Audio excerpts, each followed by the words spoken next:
New year. New topics to explore. And new men of substance. As we enter into this period of newness, we are calling all of our men far and near to join us in season 2 of Man Enough as we look forward to growing together. Season 2 of Man Enough. Don't miss it. And remember, you are Man Enough.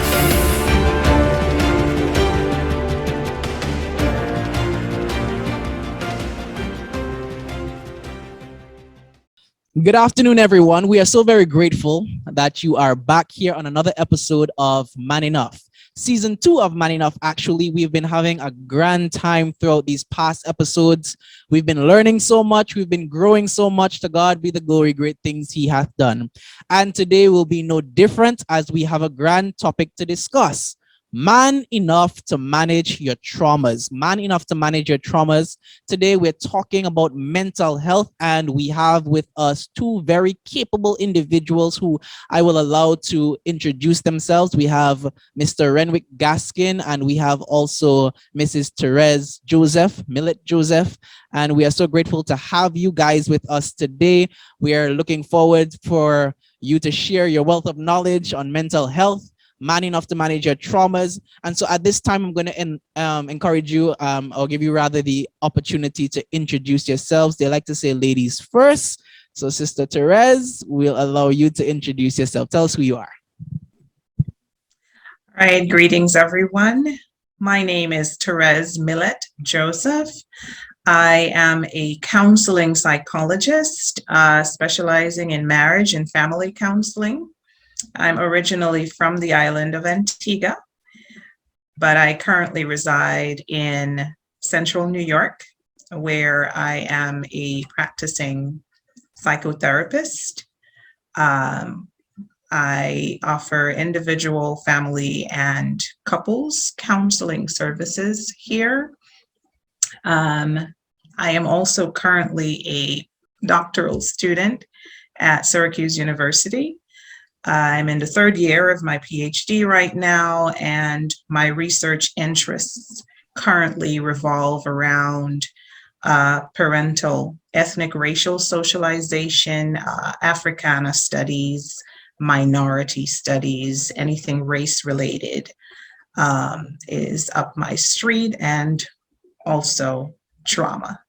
So this is something that I am looking forward to discussing today. All right. So I just learned something. I didn't know that you were from Antigua. So that's my home country. I'm from Antigua as well. So no bias, Mr. Gaskin, but you know. Yeah, that's my country, my country lady there. So nice to have you, Sister Joseph. All right, go right ahead, Mr. Gaskin. Hello, good evening. My name is Renwick Gaskin, as you would have heard. Good afternoon, sorry. My name is Renwick Gaskin, as you would have heard. I'm from Barbados. I am a psychiatric trained nurse. I'm also a trained RN. I've since moved away from the clinical area. I pursued my master's in Jamaica, and now a lecturer at the Barbados Community College, where I deliver instruction to psychiatric nurses in training. I'm also a strong mental health advocate. I try to promote, especially in the areas of mental health. I normally have a lot of discussions pertaining to the challenges men are confronted with within the context of their health-seeking behaviors and what we perceive to be societal norms and the way a man should behave and conduct himself that is contrary to what Miss Joseph and I would probably discuss in terms of maintenance of good mental health and being able to vent and stop internalizing and learning how to really kind of support each other as individuals. So I'm looking forward to the discussion tonight. It's a pleasure meeting you, Miss Joseph, and I'm hoping that we should have some lively interaction. I'm always excited to speak about mental health and meet a counterpart who speaks about mental health. And you will see that, Mr. Chairperson. You would see the energy coming tonight. Yes, definitely. Looking forward to the discussion. Looking forward to the discussion. I see the excitement already. And I saw your first presentation when we had, I think it was a pastoral meeting, Mr. Gaskin, that you were there talking about stress. And I was very much impressed with it. So I said I had to have you on this show. And Sister Joseph, where did I see on Shibiki's show? Yes, you were talking, and I saw your excitement. So I said I had to have you here. So I'm grateful to have both of you here today, and we are looking forward to learning so much. So let's get right into the discussion. We're talking about man enough to manage your traumas. And in these discussions that we have on Man Enough, we do something where we set the context for the conversation. You can't just get into the discussion without knowing what you're talking about. And so the context for the discussion is always set. And so I like definitions. I like to know what it is that I'm talking about. So in a few sentences, I don't want a whole study, a whole doctoral study, if you please, but in a few sentences, how would you define this thing that we call trauma? How would we define it?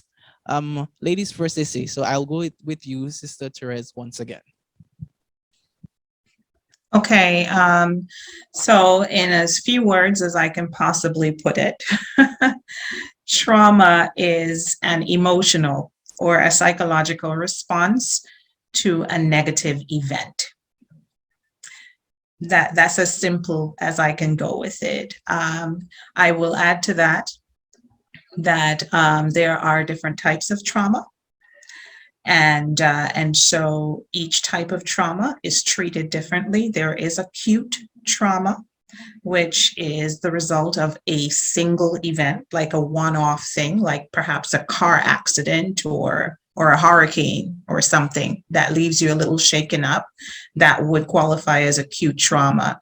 But there is also complex trauma and another category that we refer to as chronic trauma. And these two categories usually result from multiple events, not a one-off, but something that happens repeatedly, or a group of events. So you are dealing with several traumatic incidents that may be occurring at the same time, so simultaneously, which would result in complex trauma, or something that is happening repeatedly over a protracted period of time, sometimes even years, like living in a domestic abuse situation that would create what we call chronic trauma. And I will stop there. Okay, thank you so much. Thank you so much. I'll just allow Mr. Gaskin to go before I make my comments. Go right ahead. Well, it was basically everything Miss Joseph said. But let's talk about the emotional triggering response that very often manifests itself within the context of the behavioral presentation of the individuals. And I can speak about it within the context of being a healthcare worker.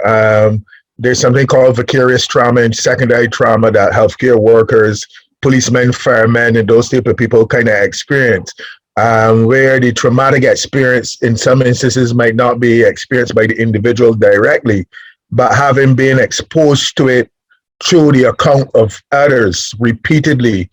And it's a particular area of interest for me because it can create something called compassion fatigue and burnout, where individuals might seem a bit insensitive and disconnected when offering our support to persons who have experienced something traumatic. So you can picture an emergency room setting where the nurses or the medical team, they're obviously experiencing all these different traumatic events being related or observing the injury or the damage as a result of it.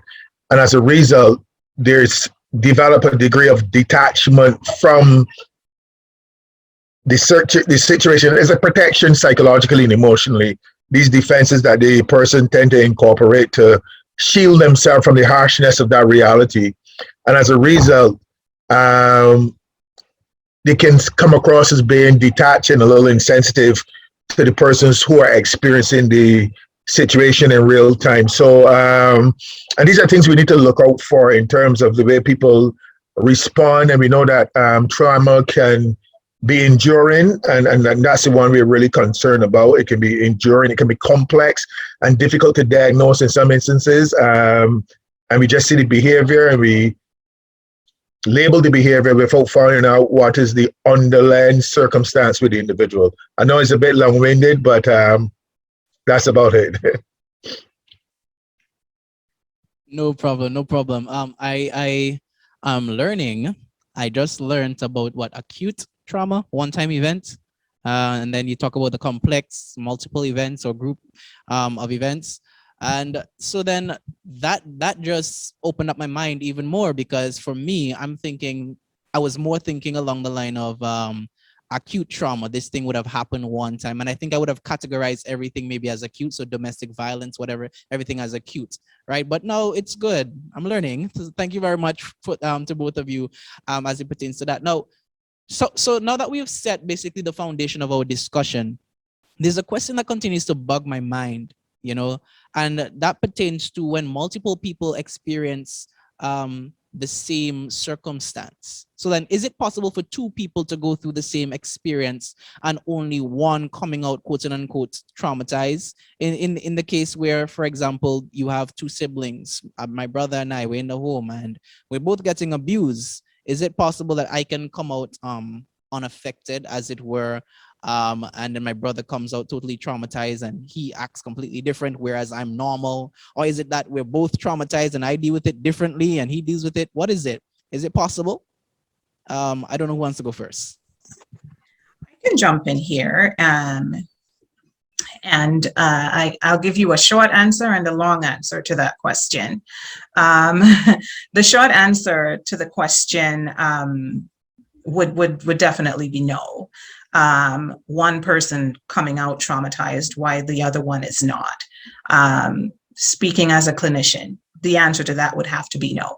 If both persons have experienced a traumatic event, both persons will be traumatized, unless one of them is not made up of the same human flesh that the rest of us are made of. They will both be traumatized. What would look different is how they respond to the trauma. It is very possible for two children to grow up in an abusive home, and one child comes out apparently untainted by the toxicity of the situation, while the other child is completely dysfunctional and unable to pull their life together. It's not because the one who is apparently untainted was not traumatized. It is a difference in the way they are processing their trauma. We do not all have the same level of resilience as human beings, and so we can go through the same circumstances and come out with very different outcomes. That happens all the time. But trauma looks different from person to person.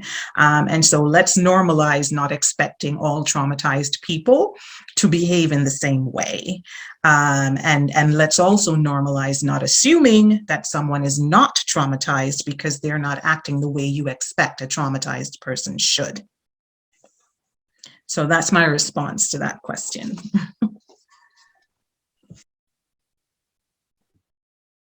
Yes, and I'm of the opinion that that's one of the that's one of the biggest myths being touted about trauma, whereas persons believe that an individual is untainted, untouched by the circumstance or by the situation. And because the person is smiling and saying, well, I'm okay, I'm good, very often those are the persons within the context of mental health and mitigating against fallout later. Very often, like you suggested, Pastor, most persons perceive the acute circumstance as the most impactful part of the whole experience.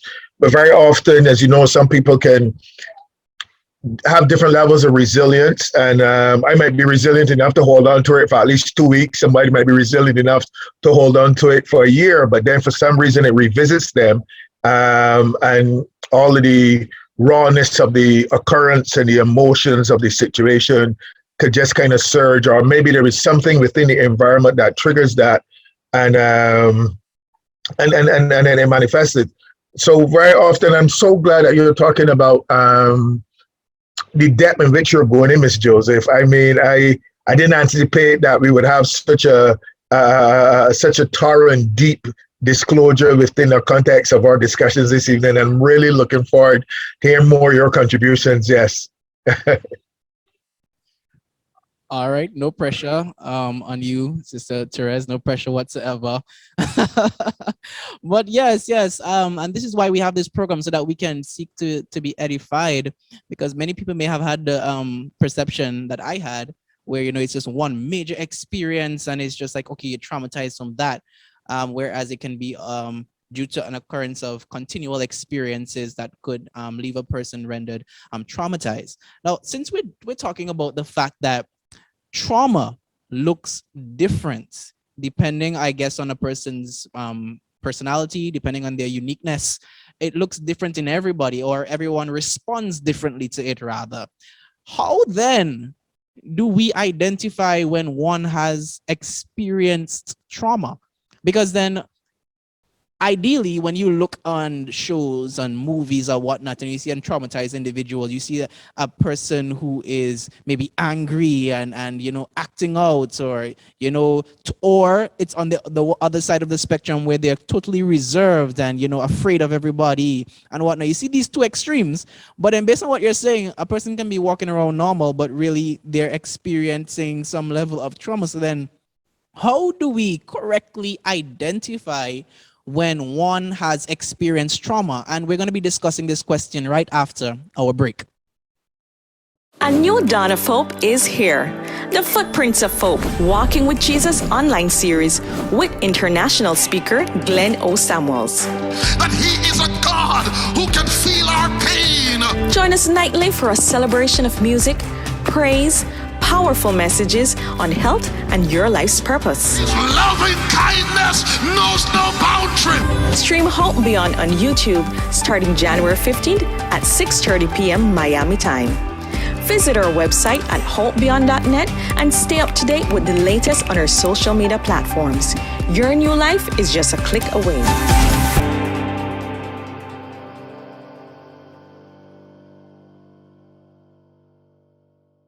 Welcome back, as we are here on Man Enough, discussing Man Enough to manage your trauma. We have been having such a deep discussion already. We're delving into Mariana Trench, if you please, where we're talking deep on this topic, and we are so very grateful for our two panelists who are very capable of speaking on this topic, Mr. Renwick Gaskin and Mrs. Therese Joseph. We are so grateful for them, and we are about to answer a question, I guess, delving into even deeper waters, as we talk about how we identify when one has experienced trauma. As mentioned before in the break, we either see trauma on the two major ends of the spectrum: individuals who are acting out and angry and enraged, or individuals who are more reserved and afraid of society and people.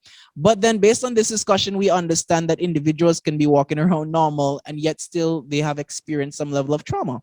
How then do we identify individuals who are experiencing trauma? And we'll start with you, Mr. Gaskin. I must admit, at times that can be very difficult. It can be kind of difficult because there's a degree of subjectivity, and if a person decides to internalize and not necessarily share, but most times, I guess, manifestations of behavior or injury or maladaptive presentations would occur within the family environment, persons closest to the person, who might observe subtle changes. But when I say subtle changes, I don't mean a normal person. Well, no, I don't like to use the word normal. I don't mean a circumstance where you just manifest a normal human reaction or behavior to a circumstance, and people then want to put a label on you that perhaps you've been injured from your past. But in mental health, we tend to look at what would have happened in the person's environment currently, or if something significant would have happened to trigger, if that event, whether or not that event is responsible for the change in behavior, or whether or not there's something that would have happened in the person's sphere of existence that would have triggered some behavior, and then you tend to want to know what is creating this situation that you're making a mountain out of a molehill. Your reaction seems to be disproportionate to the circumstance or the event. But I just want to put a pin here based on what you are doing here this evening in terms of having occasions like this where mental health persons would come and speak to issues of this nature, bringing this type of awareness to individuals, because Ms. Joseph and I would have had experience and exposure. So we would look for certain things in terms of content, what the persons are saying, how they're saying it, body language as they interact with certain things within the environment, that would lead us to come to a conclusion that this person seems a little put off by a circumstance. What I'm purporting then within the context of the question that you asked, that we need to create a caring type of society. We need to have interpersonal interactions in such a way that when a person experiences something, we do not dismiss it as, oh, you'll get over that, or that is nothing. We need to kind of pull people in and say, I recognize that there's something significant would have happened to you. I might not be the best person to talk to about it, but can we have a conversation about it? I noticed that this event might have been a life-changing event for you. And just have that courage to have that interaction, but also be cognizant of the fact that if it is beyond your scope, that you can make a suggestion. And this is why I want persons in society to do most often, make recommendations for persons to speak to a mental health professional. As much as we tell a person you can go to a doctor, you can go to the gym, this will fix certain things that are going on with you physiologically. I want persons to be comfortable enough that we can make a suggestion, especially persons in your position, Pastor, that can make a suggestion. Why don't you speak to a mental health professional? Why don't you speak to a psychologist? Why don't you speak to, you've been through something very traumatic, have that interaction, have that conversation. But then there's the other blatant manifestations in terms of behavior that would tell you that there's something overtly going on with this individual that's causing them to behave in such a manner. But to my mind, I don't know if Ms. Joseph would agree to me, it's very difficult to detect when a person is, unless you are very closely in a relationship or interacting with the person, it's not easy to detect, because there's a lot of persons walking about very injured, but they smile every day, they put the mask on when they leave home, they smile every day, they interact every day. But then when you see them basically overreacting to small little things, then perhaps there might be a measure of caution where we answer the question and seek to find out if there's something bothering them. And maybe in such a circumstance, when you pull them away and ask that question with a genuineness about your query, perhaps they might open up to you and share that what they're experiencing. But just unconditional positive regard and kindness within society or those persons immediately around you, and that level of altruistic drive and interest in individuals. And I suspect people will tell you how they're feeling. I don't know if Ms. Joseph would add more to this. I suspect she will.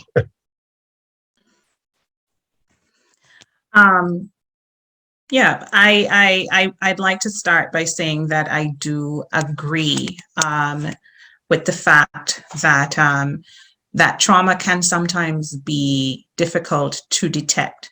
I am of the view, as a clinician, that there are some types of trauma and certain levels of trauma that can only be diagnosed by a trained eye. I believe this very firmly. I see clients on a daily basis who live with severe childhood trauma. It can range from situations of being sexually abused to just being abandoned by a father or a mother. I mean, it you know, a variety of things that would create childhood trauma. And these adults come into your office and they present as very confident. very self-assured, highly functional people in society, you cannot look at them and just conclude that they're living with very severe trauma. But I see that every single day. And so based on that, I say that I think there are certain types of trauma that only a trained eye can really spot, or perhaps not a trained eye, but someone who has a little extra insight, if I can put it that way, into human behavior and how the human mind works, and be able to pick up that there is some underlying trauma in someone's behavior. So there are those cases. But on the other hand, I think there are also some cases where trauma is sometimes obvious and anybody can see it. And it might be so obvious that one might even be able to self-diagnose. Like, you are able to come to the conclusion that, okay, this thing that happened to me has left me with a little bit of trauma because I can tell that I am not okay. So there are those cases as well. And if I can just share like a few of the things that you might be able to observe in your own behavior or someone else's, that might give you an indication that some negative event that you dealt with has left you a little bit traumatized, just a little touched. It might not be severe trauma, but you didn't come out of it untainted, and you can tell. Sometimes you might have a little bit of, difficulty concentrating on your day-to-day activities because you're having flashbacks of the event. This happens to people who have car accidents, and maybe accidents in the workplace that have left them severely injured. You might have flashbacks. You might have some anxiety, which of course is going to make you irritable and moody. If you're usually a very jovial person, people will notice that you are not yourself. These are little symptoms of trauma. Fear of doing things that you used to do without even thinking. That's an indication that there is some trauma. If you're feeling withdrawn, if you're feeling as if it's your fault that you did something that might have prevented whatever happened, and you feel like it's your fault, you might be experiencing some guilt, some shame, some self-blame, and that will cause you to perhaps maybe have a little bout of depression, sadness. These types of things are all indications. If these things are happening, let me be specific. If these things are happening following a negative event, they may be an indication that this person has come out of it a little bit traumatized. Most times it's acute trauma, and you feel this way for a couple of days, maybe a couple of weeks at the most. And then as time progresses, things get easier and better. You might have some physical symptoms too, like sleep disturbances. You can't sleep because you're having nightmares and flashbacks when you go to bed at night. Easily startled, everything makes you jumpy, and that kind of thing. You might also have difficulty controlling your body's stress response. So, you have a lot of racing heartbeats, and you're just edgy and agitated and tense all the time. All of those following a negative event may be an indication of trauma as well. And so, like I said, you can self-diagnose. Something happened, and you can pick these symptoms up in your behavior. There's a possibility that you are dealing with a little bit of trauma, but typically it should pass. It should pass. And this is the last thing I will throw in, is that sometimes people can get stuck in trauma, and it's, instead of getting easier as the days go by, which is what happens under normal circumstances, and eventually it fades into the background and you feel better and you go back to normal. For some people, that does not happen. Sometimes people get stuck in that trauma, and it does not get better as time goes by. Instead, it gets worse. And then you find yourself in situations where you get diagnosed with things like PTSD, which PTSD is an acronym for post-traumatic stress disorder, which in layman's terms is really complicated trauma. It's like trauma that just didn't heal, and instead just became progressively worse until it makes you dysfunctional. And that happens sometimes too. But that's a whole other show. You might have to have a show just talking about PTSD because that can get complicated. So I also want to add something really quick. Go ahead, Mr. Gaskin. Because since we're talking about a Caribbean context, you find that manifesting out of some of the would be things like drinking excessively. You know, we have a lot of persons binging and drinking, and then in some persons you might see little behavior changes like the obsessive compulsive behaviors where they carry out certain ritualistic behaviors to kind of suppress whatever anxieties or they're experiencing. So I just want to kind of put that within a Caribbean context, you know. When mommy's upset with daddy and she just going to wash all her clothes and wash them and hang them and be very meticulous about the things she do, and she might carry out a ritual. Who put those shoes back there when I move them and put them over there? And you know, and you might see manifestations of these type of behaviors. But I'm particularly concerned about the drinking. You know, when the intrusive thoughts come, the memories about the trauma, the anxiety that the persons are experiencing, we find, especially like here in the Caribbean, especially among men, they tend to go and have a drink to really kind of help with dealing with those painful thoughts and memories and stuff like that. You know, I think I have to have you guys back on a part 2 because like a whole bunch of stuff just came in my head. I think based on what both of you are saying, I think a lot of people watching this are just like doing some deep introspection. Am I traumatized? Am I really traumatized based on my experiences?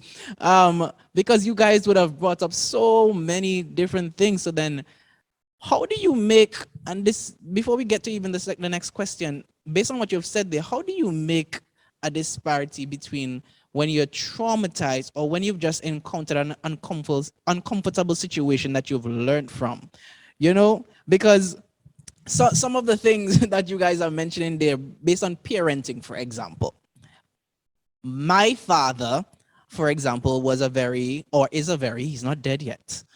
Praise God for that. He's a very assertive individual and he speaks very passionately, so to speak. It's not like he's angry, but you know, he just speaks with a level of passion. So then you think that he's arguing with you. So then growing up, you know, I didn't like that. It's something that I don't like from other individuals as well.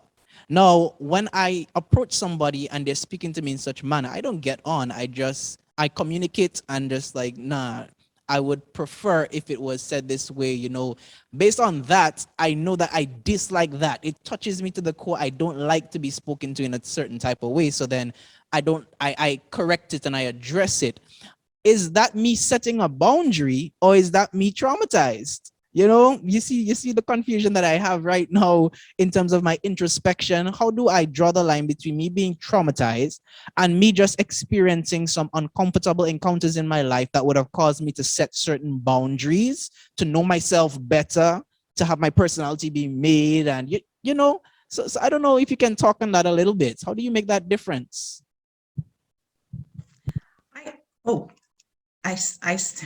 Okay. I would say that the way to differentiate between you merely setting a boundary and you being traumatized is whether or not that interaction or that experience is informing your behavior in a negative way. Trauma usually directs and informs your behavior, but not for the better. It usually informs your behavior, but for the worse. And so dysfunctional behavior results from unresolved trauma. Unresolved trauma never results in you setting healthy boundaries. That's not how trauma works. Trauma equals dysfunction. And so if your behavior is clearly highly functional, well thought out, and is demonstrating maturity and growth as a human being, then we would not classify that as trauma. That is you having experienced something that you have decided that you want to redirect and experience differently going forward. And that's the thing about trauma. because you cannot eliminate all triggers from your life. That is an impossibility unless you become a hermit, in which case you will still have to live with your memories, and those can trigger you too. So you are better off learning to be triggered, but walk your way to a different ending. This is really what healing from trauma should look like. Trauma that is healed should look like you being able to be exposed to the very same thing that traumatized you without it directing your behavior or how you are showing up in the world. Very different story from what you are describing. I don't think you were traumatized. I think you just don't like when people get loud with you, and that is okay. That is quite all right. And you set healthy boundaries and you let people know what your expectations are when you are interacting with them. And all human beings should learn that. Perhaps you should do a masterclass on how to establish boundaries, healthy boundaries in your relationships, because I meet a lot of people every day who don't know how to do that.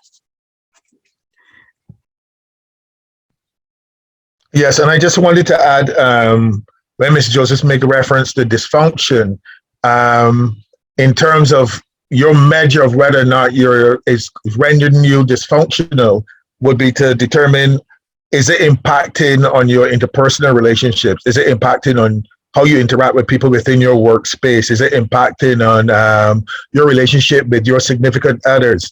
Because if you begin to experience impairment in that regard, as it pertains to that particular, your father speaking to you in a particular manner, and whenever you have an encounter with somebody raising a voice, you can't function, you can't work, you can't carry your activities.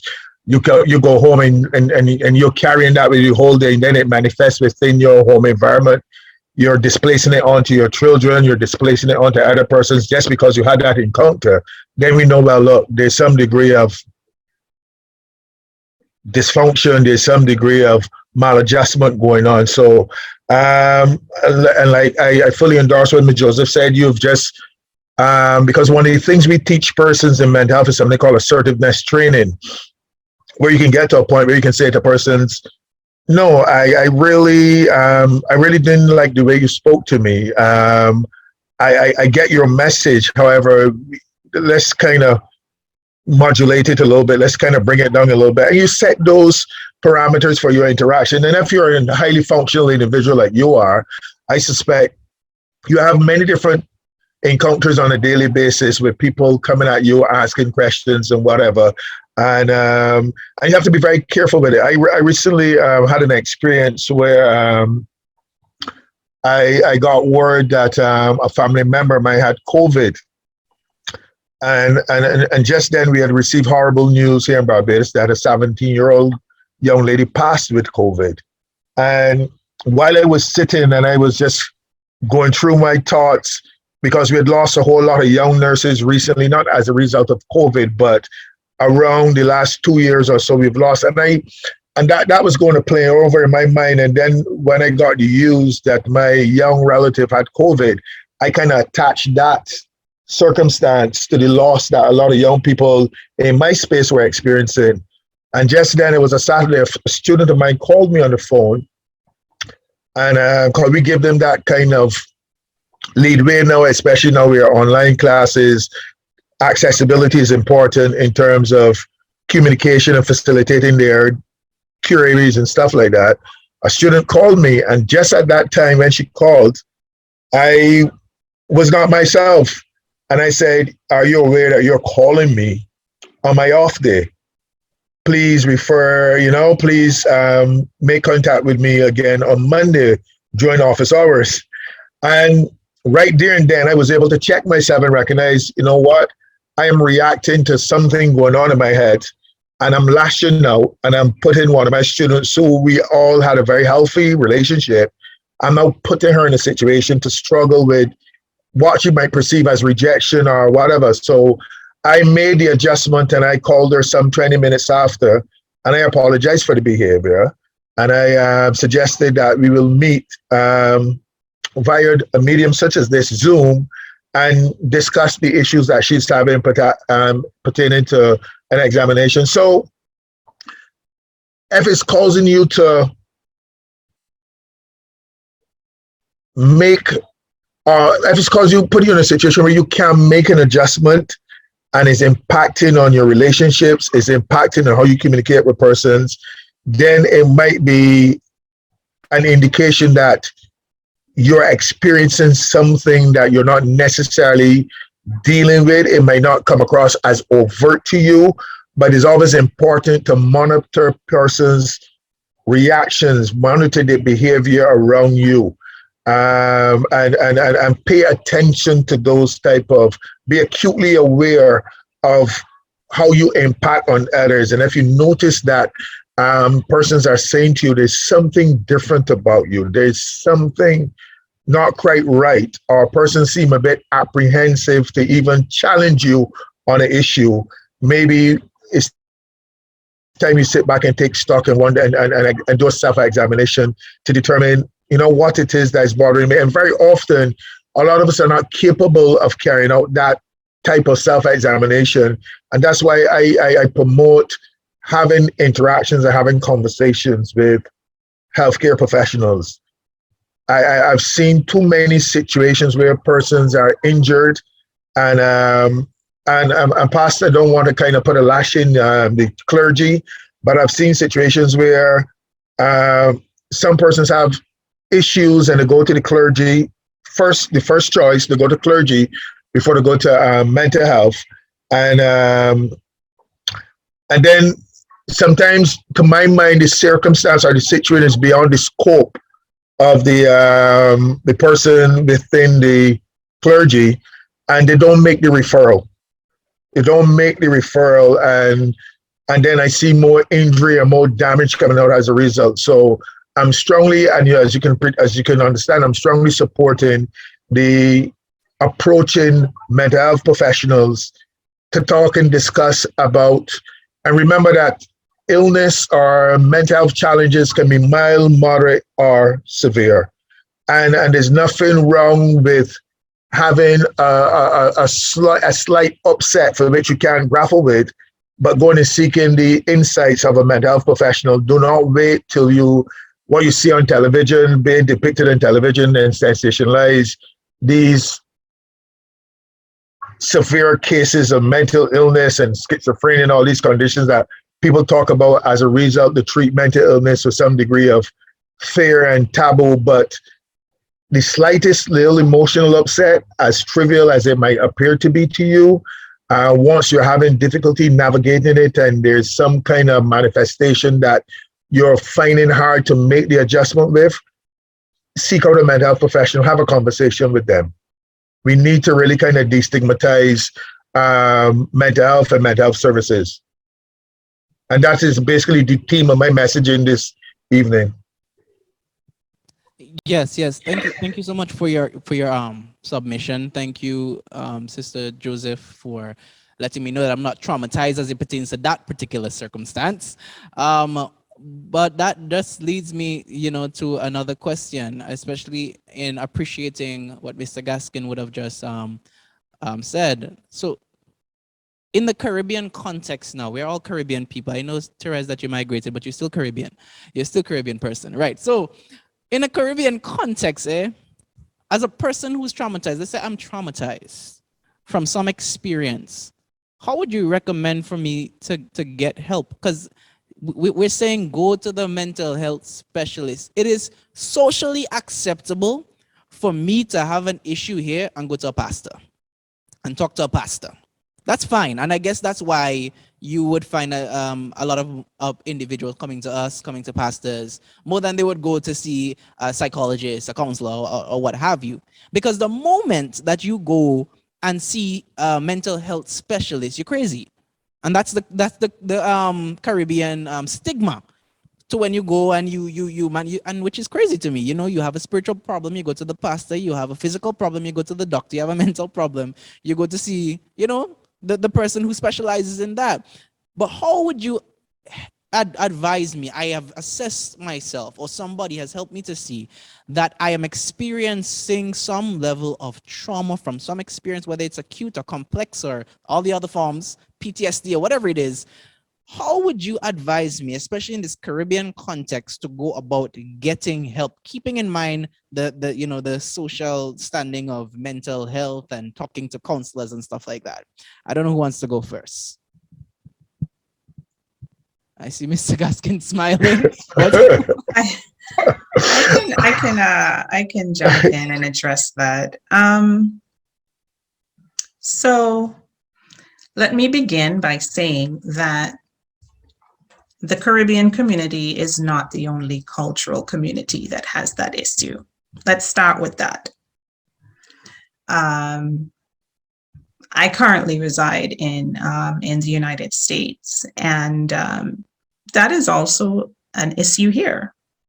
It is a significant issue among the African American community, accessing mental health services or choosing not to access mental health services when there is a need is a problem. It's a very real problem. And so it is not unique to the Caribbean. But what I will say is that things are definitely not as bad as they used to be. I think that there is hope. I see a very, very real movement, a real true progression.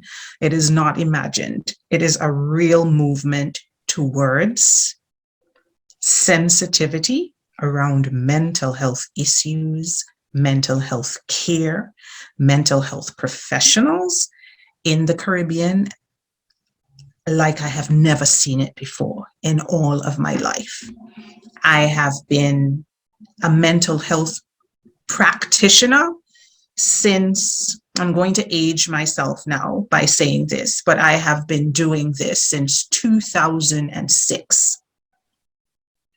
That is well over a decade, close to 2 decades. And I have never seen the amount of sensitivity, the level of awareness and responsiveness to mental health issues and mental health care that I see happening now. It is fantastic what is happening. I think in many, many ways, this pandemic has been just as good to us as it has been challenging, because one of the things that has come out of this pandemic is that mental health is now seen as just as important, perhaps even more so than physical health. People are more aware than ever before that you cannot care for one and leave the other, that you are a dynamic whole as a human being, and that if you are physically unwell, you will be mentally unwell, and it also works in reverse. If you are mentally unwell, you will also be physically unwell. As a result, we have been overwhelmed. I mean, overwhelmed. We literally have waiting lists of persons who are trying to see a therapist. And wait for this. We have waiting lists of persons who specifically want to see a therapist of color. They want Black and brown therapists specifically. They are requesting that. We are in demand. Our caseloads are terrible. We are at a point where we're turning people away. It is serious. But what that says to me, it's that it's Black and brown people who are seeking therapy, because only Black and brown people ask for Black and brown people when they are seeking out a clinician. And so that is actually a good thing. And we will come out on the other side of this pandemic eventually, but we will never go back to that stigmatized situation that we were in before. Do we still have a ways to go? Of course we do. Of course we do. I would never get my grandmother to go to a therapist, but my cousins will go. And I know that as a result, their children will go. And I know all the generations that come from my generation will go. And so there is progress. And so I like to focus on that. I like to focus on that. And with regards to the theologians who are forced to be psychologists, I could say a lot about that. I understand how it functions in the Caribbean community. I was born and raised in Antigua. As I said, I know exactly how it works. But I will focus on the positive there too.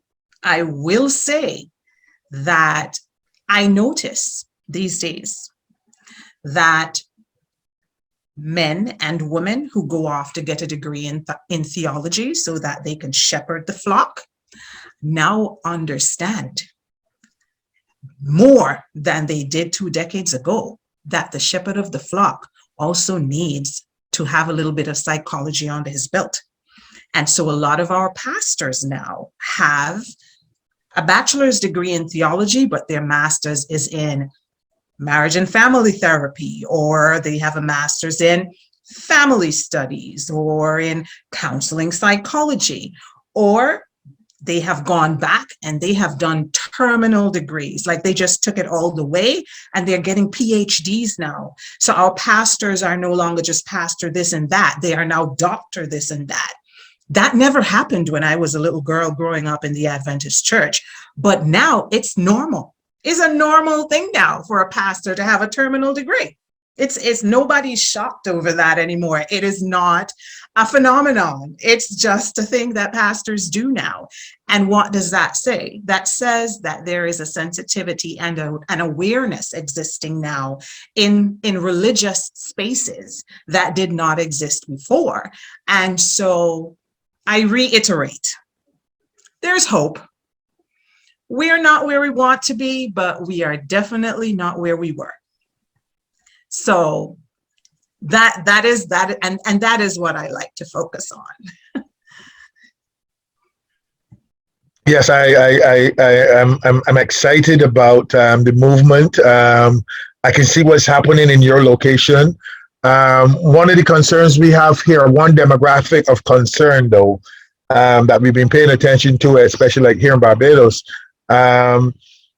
women tend to have better health-seeking behaviors than men. We found here that the men health-seeking behaviors are not as forthcoming to admit that they have some challenges emotionally or psychologically. It is believed that to be man, you should be able to power through. And we're still having circumstances, because we're still having problems with alcohol consumption and substance abuse in a lot of regards.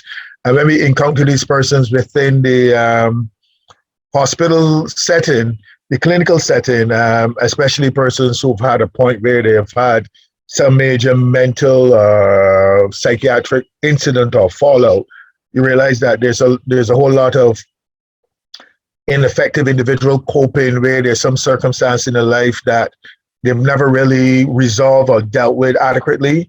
And as a result, one of the places for which they've been socialized that offers you the greatest comfort would be around other men who are involved in drinking and having those type of situations.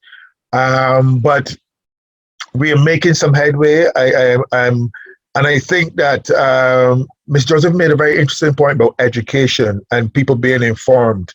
And I'm also endorsing the statement she made, where I think that members of the clergy are becoming more informed, and I suspect it's because the same very reasons she suggested, because I've been having some very candid conversations with individuals, especially younger pastors, and they're quite open to the involvement and of mental health practitioners, and actually they push a lot of people or point a lot of people in that direction, because from the Caribbean perspective, in terms of belief systems and health belief models as it pertains to individuals, a lot of individuals believe that when they have an incident of some sort that is impacting on their mental health, they normally suggest or believe it to be of a spiritual nature. So very often the first stop is the church. And like she said, way back when in my mother's time, that was accepted, that it's a spiritual cleanse that you need, as opposed to some emotional or psychological intervention to assist you with developing the necessary strategies or addressing those life traumas for which you've experienced that's causing you the upset. But an area of concern I've noticed, especially during COVID, I've noticed a lot of young persons being isolated from their friends begin to ask some real serious questions about their own mental health. So I'm seeing an improvement in terms of the queries being made by that particular demographic, a lot of young persons, because some young persons are reaching out to the hotlines and they're reaching out to us saying, I have a friend. Their friend isn't the person who's actually coming forward and disclosing, but out of abundance of caution and concern for their friends, they're calling and saying, I have a friend, or some instances they might be inquiring about themselves, but they're using a friend as a third party. I say, I have a friend who's experiencing this. Is there any way I can get help for them? I'm very concerned about them. So I'm finding from our end here in the Caribbean, here in Barbados, I'm noticing that females are reaching out more. Teenagers, young persons, both male and female are reaching out. But the older guys in their 40s, 50s, we're not seeing them coming forward as much. They're still trying to deal with this situation. And that's why we're having incidents of, I don't know what is the situation in Antigua with suicides and that type of thing happening within your location. But we're still having a greater amount of men in terms of lethality and the attempt and actually successful suicides. We're still having an increase in terms of the numbers of our men, and then we're discovering that they would have reached out previously to somebody at least a week or 2 weeks before, but it was missed. And but then when you also assess, you also realize that some of them would have took the step to go to the church to find the answer. They didn't necessarily find the answer. I don't know if they really kind of disclosed, but they sought to fix it on their own, and they went to the church in the hope that they will find some assistance, and I'm noticing that in our behavior pattern, and this is just from observation, my own observation and interacting with individuals. No research method have been applied to it, but it's just experience I'm speaking from. And when I query and I ask what strategies you would have utilized before in order to deal with this situation that you're feeling a bit overwhelmed with, some persons would actually suggest that they talk to family members, they went to the church, but now because of some major fallout or incident, perhaps with the law or perhaps with some threat of injury to themselves or to others, that they end up then within the context of the psychiatric environment. But these are some of the concerns I have, especially among our males within our population. Poor health-seeking behaviors, especially when it comes to mental health. A man might have a traumatic event. I know of an incident where a bank was held up. The young ladies they saw a counselor initially. The counselor went in, gave some suggestions on coping. One young gentleman who was held at gunpoint in the bank, he was joking about it and telling everybody, describing the gun. It was the Glock, it was this, it was that. And everyone thought he was unscathed. The young ladies took a day or two off to recover. They sought counseling, and the young gentleman said he was good. He went back into the bank, and then all of a sudden, within a week or 2 weeks, within a 6-week period, his attitude changed completely. He was more aggressive to his customers. He was hypervigilant, and he wasn't recognizing that he was, because every time someone pushed the bank door, you could see him tense, but he was smiling and shaking it off. And so I find within our situation, men tend to be the ones who are having the greatest challenge with stepping forward and saying, I have a mental health issue. Because in Barbados, to put a mental health certificate in a gentleman's hand and to suggest stress-related illness or anxiety, for him to take that into his workplace, to reveal to others that as a male, you have a mental health or some kind of challenge in terms of anxiety or stress-related, emotional. They're not having that. They're not having that. They're not reporting that they're having challenges. They report that have an injury, a muscle strain or something like that. But very often, mental health issues are underreported by men from my experience. Man, there's so many other questions I want to ask. Can Yes, I just Therese, jump you in want to really say one quick? thing? Yes, just very, very quickly, I wanted to jump in and just endorse something that the gentleman said just now regarding men accessing mental health services. And he mentioned that he's just speaking based on his observation, but I just want to say that that is something that is established in the academy. Like it's established, scientifically researched and established throughout the academy that women access health services at much higher rates than men do. And this does not apply just to mental health. It applies to healthcare in general. It's a problem. It's a global issue.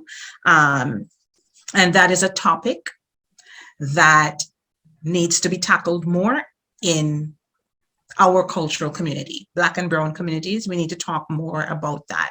Why are women easier to target than the men are where it comes to accessing health care? Because in the same way that they're not going in if they have anxiety, they also don't want to go in if their back is hurting. It's a problem. And so that is something that needs to be tackled. And I also want to throw in you might have to turn this into a series. You might need a series, part 1, part 2, part 3, because this is a very involved topic.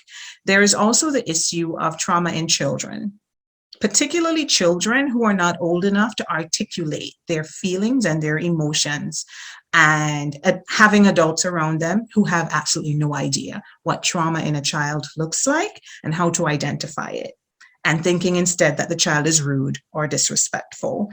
That is something that we need to talk about. I know that's not on your agenda, but I just wanted to throw that in. And I also want to throw one other thing in that I think you should come back and address one of these days. And that is an area within the field of trauma that we very rarely speak on, and that is being very heavily researched nowadays. And that is spiritual and religious trauma. That's a thing. People who get traumatized in religious spaces, people who go to church and get traumatized in church. That is something that we need to unpack as well. So I'm just tossing things into your bag that you can pull out at a later date. Oh my, Therese, you talk about PTSD, you talk about trauma in children, you talk about you're opening a can of worms that we cannot attack right now, that we can't deal with right now, and we are pressed, but we are out of time actually, unfortunately.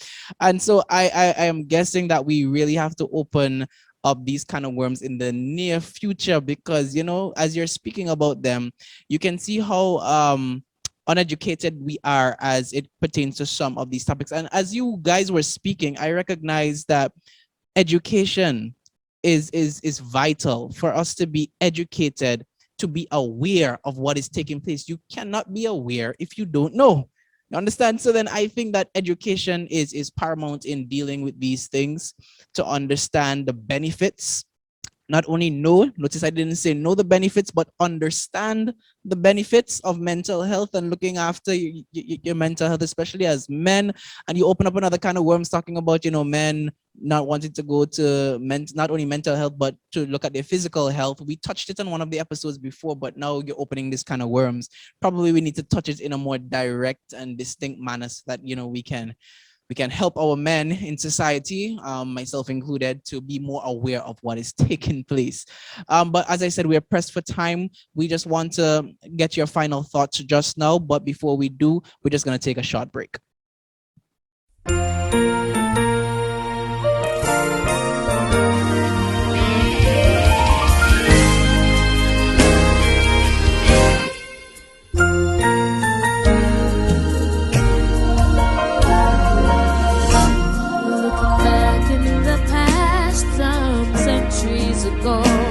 When you walk through the garden alone, you left even then your footprints of hope to be followed by men down the road. Adam and Eve, yes, they walked the path, but though the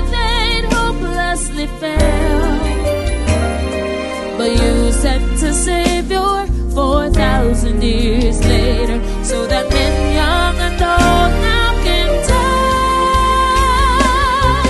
of your footprints of hope, footprints of love, footprints to follow when we've lost our way, footprints of life, footprints of truth. Lord, help us to walk in your way, in your footprints of hope, footprints of love, footprints to follow when we've lost our way, footprints of life, footprints of truth.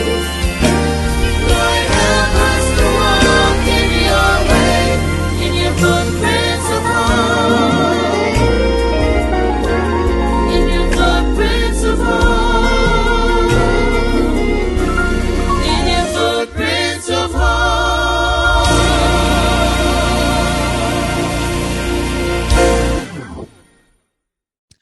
Welcome back to this episode of Man Enough, as we're talking on the topic Man Enough to Manage Your Traumas. And just before the break, we were opening a can of worms on how lengthy this topic can really go, talking about PTSD, trauma in children, religious, spiritual trauma, so many things that we can really talk about as it pertains to managing trauma.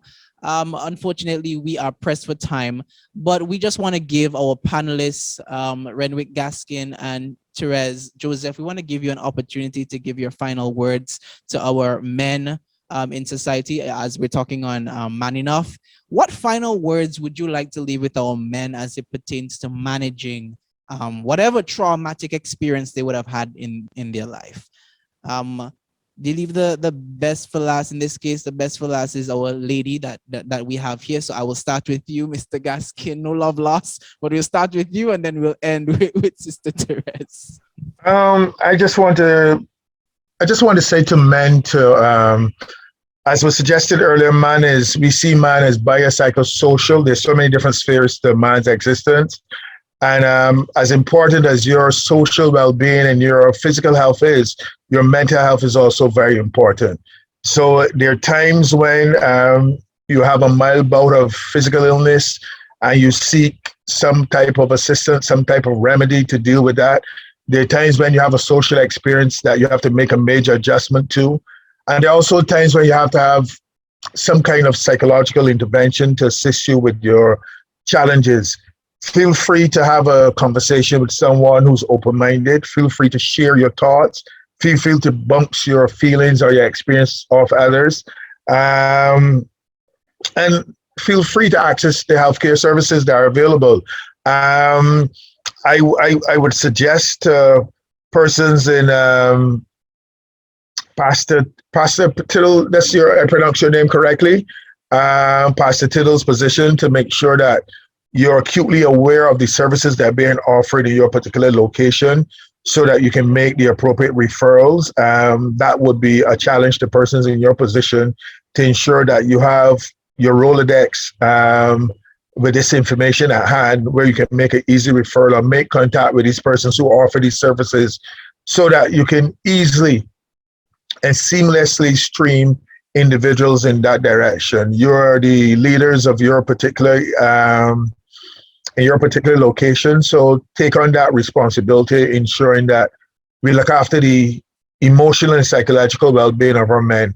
And men find ways to have positive outlets, exercise to let some steam off, find recreational activities that involve family and community that's positive, and talk to each other, share real life experiences, and also understanding of when you're receiving poor advice or make sure that your advice is not coming from somebody who's on the stupor of alcohol directing you as to what to do.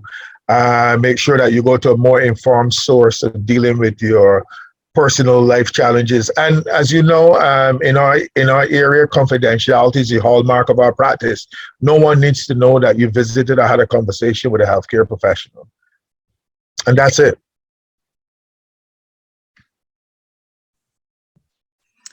My wrap up would be, since we are targeting our men today,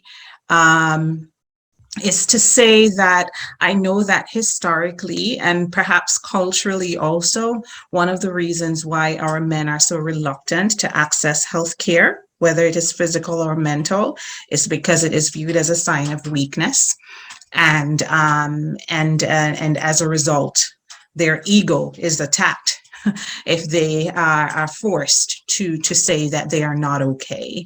To some extent, it's viewed as unattractive. It's not sexy.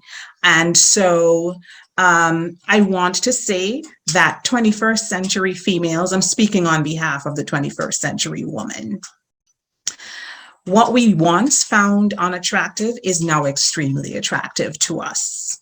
21st century women, and I'm speaking on behalf of all the single females out there, we love a man who takes care of himself.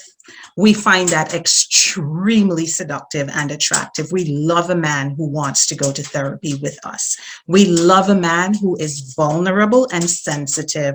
We love a man who is easy on the heart, just like he is on the eyes. We love a man who is willing to go and heal up all his traumas so that he can show up as his best self in the relationship.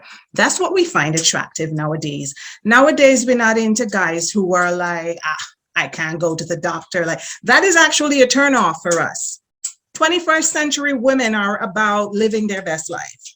And so they want a man who is also living his best life. And if you are not fitting that bill, we would probably walk away from you. So what was normative back then is not normative now. So let's level up, level up your game. And a big part of leveling up your game, sir, is taking care of yourself in every way. Like, come whole. Don't come in bits and pieces waiting for us to put you together. That is a thing of the past. That is what people did in my grandmother's generation. Today's woman who is goal oriented and purpose driven will not want you if you are not whole. You need to pull it together before you even approach us, because we will not find you attractive. That is my closing message. So yes, see a therapist. We love that. Thank you for keeping it real. Be man enough to level up your game, as Therese would have said. Yes. I like that. Keep it real for sure. I really appreciate that. And I endorse this message, especially from Therese. My wife would tell you the very same thing. She loves most when I'm most vulnerable and open about how I feel and whatnot. And it's nice, to be able as a man to open up and be understood. And, it feels nice, fellas. So that's what I would like to leave with you as well. So be man enough to level up your game. Thank you guys so much for keeping it real on our show today. Man enough to manage your traumas. You would have added so much value. You would have opened up kind of worms and all kind of thing. We really have to have you back maybe in the near future so that we can tackle some of these other things, because we can see how vital it is for us to have knowledge, for us to be educated in this society so that we can have a better life, have a better functioning in life. So I thank you so much for being a part of today's discussion. Again, may God continue to richly bless you.